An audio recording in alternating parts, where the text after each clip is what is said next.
BJP Cachar জেলা কমিটির উদ্যোগে শিলচর গান্ধীবাগ পার্কে আসামের মুখ্যমন্ত্রী ডক্টর হিমন্ত বিশ্ব শর্মার জন্মদিন উদযাপন করা হয়েছে।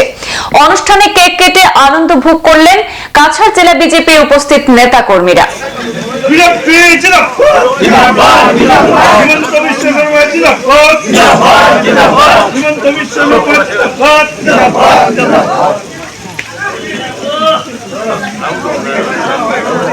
শনিবার সন্ধ্যায় মুখ্যমন্ত্রী ডক্টর হিমন্ত বিশ্ব শর্মার জন্মদিনকে কেন্দ্র করে এক আলোচনা সভার আয়োজন করা হয়।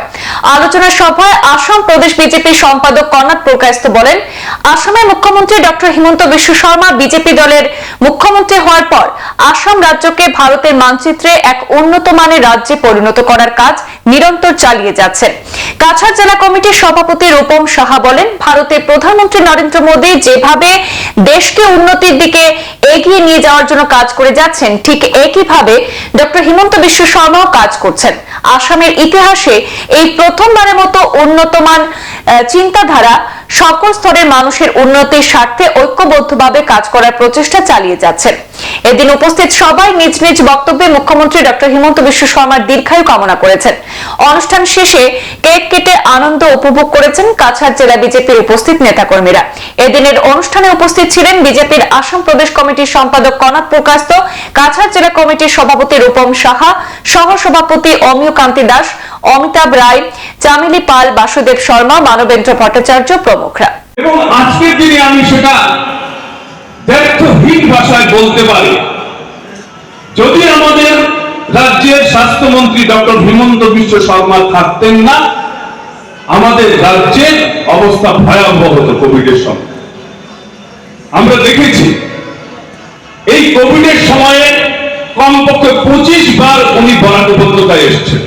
আজকে এসছেন, আবার গেছেন, পরের দিন আবার এসছেন, এবং সেরকম সমগ্র আসামে উনি এমন ভাবে উনি চলেছেন এবং স্বাস্থ্য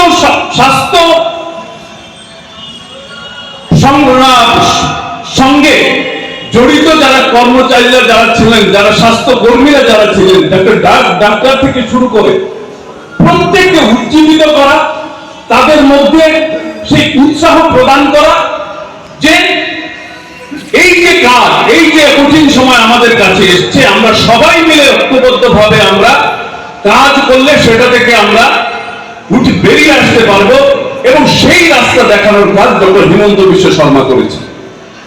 আসামকে একটি বৈভবশালী একটি রাজ্য হিসেবে প্রতিষ্ঠিত হওয়ার লক্ষ্য নিয়ে উনি কাজ করেন, এবং সেই যে কাজ আজকের দিনে মুখ্যমন্ত্রী করেছেন, সেটা একার পক্ষে মুখ্যমন্ত্রীর পক্ষে এই সমাজকে সংশোধিত করা, এই সমাজকে সংগঠিত করা একা মুখ্যমন্ত্রীর পক্ষে সম্ভব নয়। আজকে ভারতীয় জনতা পার্টি থেকে শুরু করে আমরা আসামে বসবাসকারী প্রত্যেকজন নাগরিক সেই কাজে আমাদেরকে অংশীদার হতে হবে। সংবাদ এই পর্যন্তই, ফিরছি পরবর্তী অন্যান্য আপডেট নিয়ে। ধন্যবাদ।